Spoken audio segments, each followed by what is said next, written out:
अच्छा, डर ये एक ऐसा शब्द है जिसे सुनते ही हम कमजोरी के बारे में सोचने लगते हैं, है ना? पर क्या हो अगर मैं कहूं कि डर हमारी कमजोरी नहीं बल्कि हमारा सबसे बड़ा रक्षक है।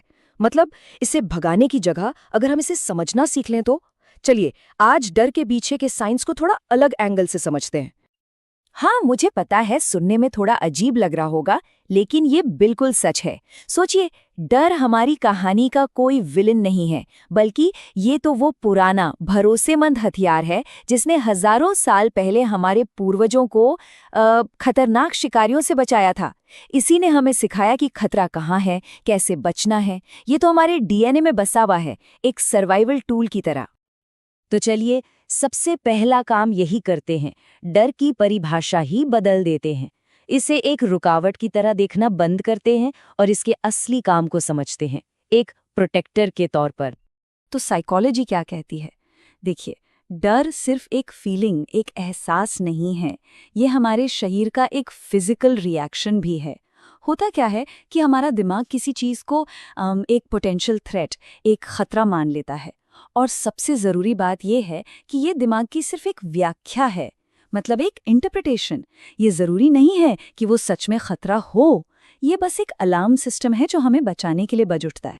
तो सवाल ये है कि ये इतना पावरफुल रिएक्शन ये आता कहाँ से है? हमारे दिमाग में ऐसा क्या होता है? चलिए थोड़ा न्यूरोसाइंस की दुनिया में चलते हैं और देखते हैं कि डर के वक्त हमारे दिमाग के अंदर असल में चल क्या रहा होता है। यहाँ पर हमारे दिमाग के अंदर की एक लड़ाई चल रही है। दो खिलाड़ी हैं। एक तरफ है एमिगडाला। ये हमारे दिमाग का एकदम फास्ट इमोशनल अलार्म सिस्टम है।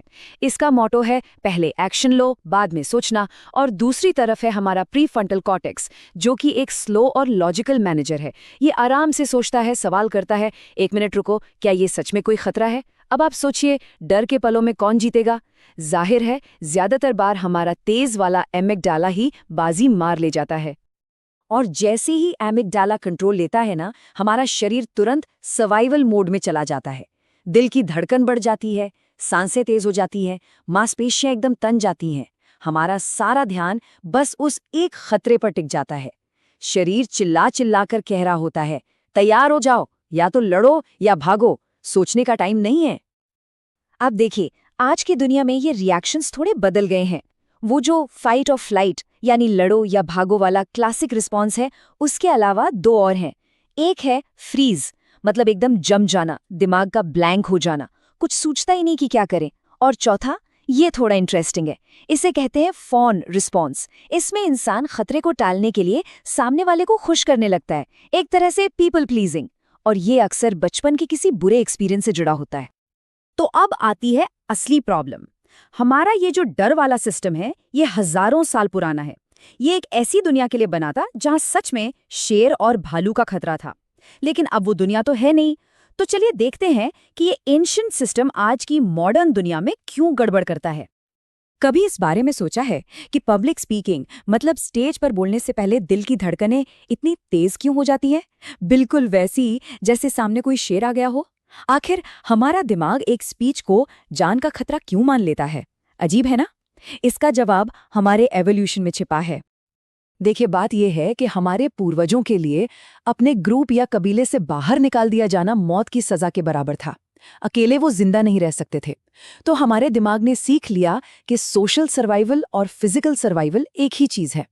इसीलिए आज भी जब हमें सोशल रिजेक्शन का डर होता है, जैसे कि स्टेज पर बेइज्जती हो जाने का डर या किसी की आलोचना का डर, हमारा दिमाग इसे जान का खतरा समझता है और वही पुराना अलार्म एमिगडाला वाला बजा देता है। अच्छा, अब एक बहुत जरूरी चीज को समझते हैं, डर और चिंता, यानी फियर और एंग्जाइटी। लोग अक्सर इन दोनों को एक ही समझ लेते हैं, लेकिन ये दोनों बहुत अलग हैं।